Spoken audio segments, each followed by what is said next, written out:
Hey, Sterling Davis is checking in this week. I guess it just wasn't that sticky of a week.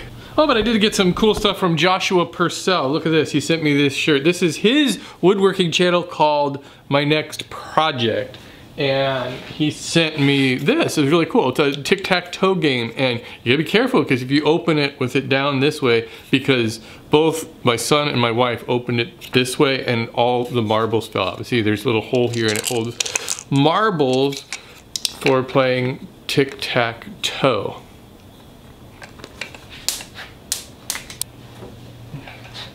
I think that's a cool project. I might use this for an upcoming video. I think these would be good at, say, craft fairs, things, you know, impulse buy. Thank you, Joshua, and check out Josh's channel at Studio Epic Production. Also want to give a quick shout out to Ryan Shepard. Hey, Ryan, hang in there and make some cool stuff. I hope you guys enjoyed the wine bottle stand project. It was really a lot of fun to make. These are really easy as long as you don't screw up the top kind of like I did. But it was really funny because a lot of times when you screw something up and you have to redo it, it turns out for the better. And I think that these stripes turned out better, even though they're offset. I should have paid closer attention to that, I suppose. I really like the combination of walnut and cherry. In fact, I think it's my favorite wood combination because it's not as harsh as, say, walnut and maple, which is almost black and white, but these I think just complement each other nicely. But it was super cool that Wyatt was able to help me out with the Nature Box commercial in this one. That was really a lot of fun. We went to a park nearby because really we needed a place that had some grass because all the grass is just dead everywhere. And don't forget, I'd love to be able to send this out to you if you'd like to own it. Place a bid over at the eBay page and we can raise some money for the Make-A-Wish Foundation. And I had a number of comments from the safety police on this video. Haven't heard from the safety police in a while.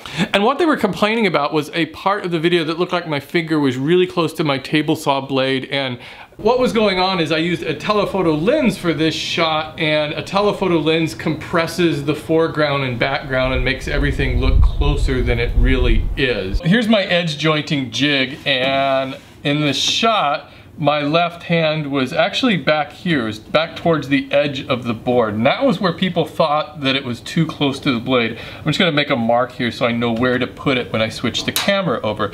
So this is looking down with kind of a regular focal length lens. And here's that same shot with my hand in the same position. And yeah, it looks like it's real close to the blade when in fact I'm at least 12 inches from it. So that was what was going on there. And trust me, I've been doing this long enough to know if I'm gonna do something that's going to aggravate the safety police, I won't include it in the video. That one, for some reason, I never even considered. But a little tip about that foreshortening effect is it's the best way to photograph people. If you're shooting portraits of people, try to get the camera as far away from them as you can and use a telephoto lens and zoom in on them, because then the whole background is just blurred out and you get a really nice portrait. That, and use a low number f-stop, like a 5.6 or something. A couple new movie reviews. We saw Inside Out, which is now like my favorite movie of the year so far. If you haven't seen Inside Out, Pixar's newest movie, you just gotta go see it. It is like so emotional, and it's really, I think it's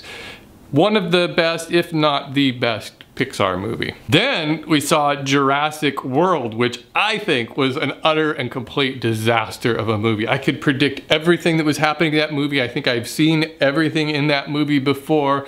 There were so many plot holes. I think the demographic for that is like 8 to 10-year-old boys. If you fall into that demographic, and if you've probably never seen any other action movie before, you'll probably really like it. Tomorrow we'll be at the Pride Parade in San Francisco. That should be a lot of fun. I haven't yet decided on a project for next Friday, but whatever it is, it'll be the last project video for 2 weeks. I'm taking 2 weeks off, but I plan on releasing a couple of videos on those Fridays, non-project videos.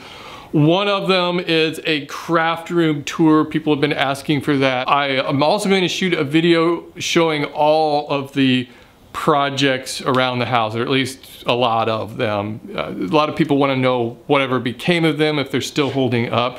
So there's a lot. There's, I don't know, more than 100, I'm sure. So I'll try to keep it really fast and lively. All right, that'll wrap it up here. Thanks everybody. I'll talk to you next week.